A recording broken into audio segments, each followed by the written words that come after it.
Spomnim se sebe majhne, ko me je mama nežno posedla na stol in mi rekla, naj bom par minut pri miru. Par minut je meni pomenilo celo večnost. Igrala sem se s svojimi stopali, po ritmu glasbe, ki sem jo slišala samo jaz. Ritem je eden izmed univerzalnih zakonov vesolja.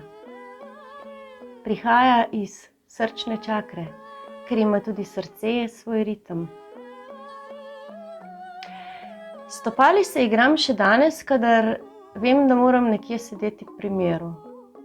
Le da je danes zavedanje o tem, kaj stopala so, popolnoma drugačno. Danes vem, da so stopala nekaj veličastnega. So v dialogu z mojimi očmi, peljejo me tja, kjer vidim zanimive stvari. In so v dialogu z mojimi ušesi, nosom, rokami in seveda z mojimi čustvi. Ko grem naproti nečemu lepemu, moram sama sebe ustavljati z mislijo, da ti ne hodi bolj počasi. Berejo pot, po kateri hodim, in glede na teren me usmerjajo levo in desno in vstran. Rišejo mi poti in poti mi narišejo zgodbo. In zgodba mi polni dušo. V naravi vsaka zgodba nastane iz izkušnje in moč te izkušnje je trajna. Rada hodim, rada imam dolge poti. Ko majčken otrok shodi, ko to biserno bitje naredi prve korake, je srečno. Pa ne zato, ker shodi, ker on tega pojma ne pozna. Pač pa zato, ker doseže tisto prvinsko srečo, ki jo nosimo vsi v sebi. Željo po premikanju, željo po hoji. Kadar hodim, se mi dogajajo različne stvari.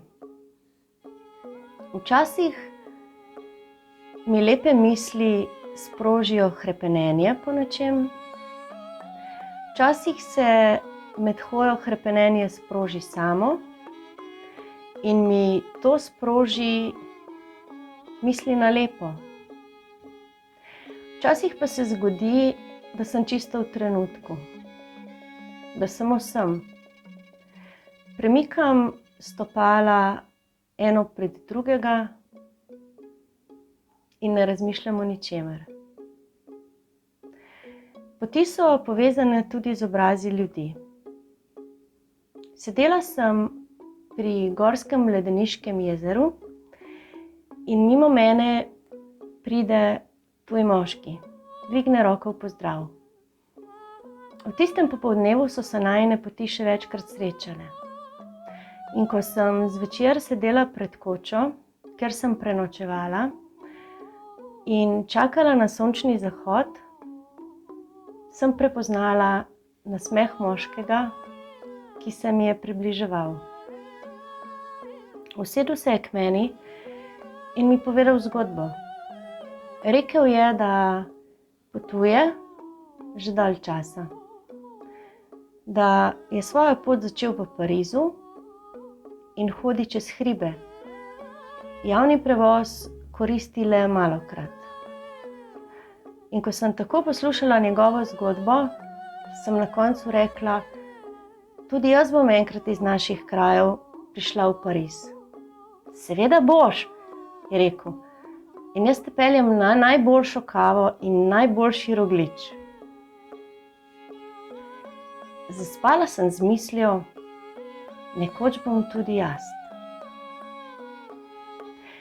In v naslednjem dnevu, ko se počasi spuščam v dolino, srečam na poti najlepši nasmeh, kar sem jih kdaj videla.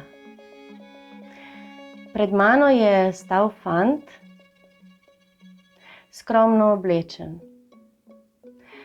Na nogah je imel podobne sandale, kot so jih nosile Upanišade, in nahrbtnik je vlekel za seboj, na njem je imel pritrjena nekakšna kolesa.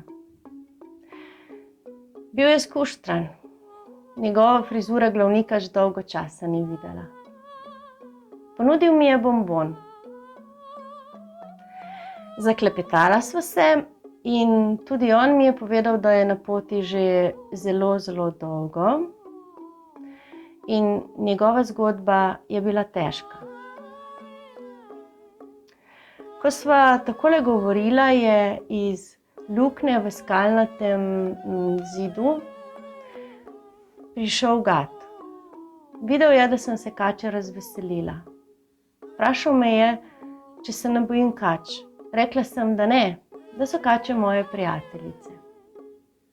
In da nama je prišla povedati sporočilo. Vprašal me je, če vem, kakšno je to sporočilo, in rekla sem, da ja.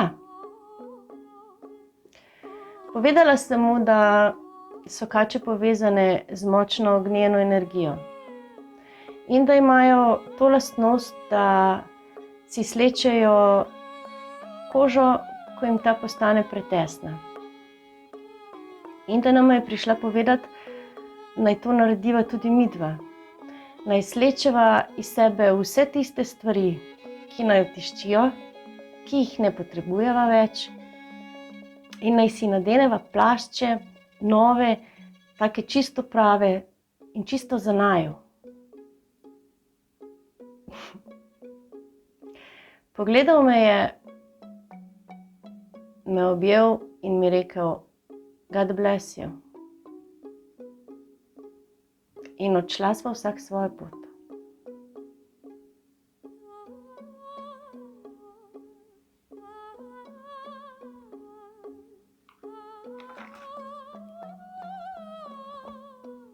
Spuščala sva se v dolino in bila sem prepričana o tem, da je polaganje ene noge pred drugo ena najpomembnejših stvari, ki jih počnemo. V tem je veličina življenja, da mi pot nariše novo pot in ta spet novo pot in novo. Želim vam iz srca, da si tudi vi narišete mnogo poti. In rišite jih tam, kjer ni niti sledi še. Tam so poti najlepše,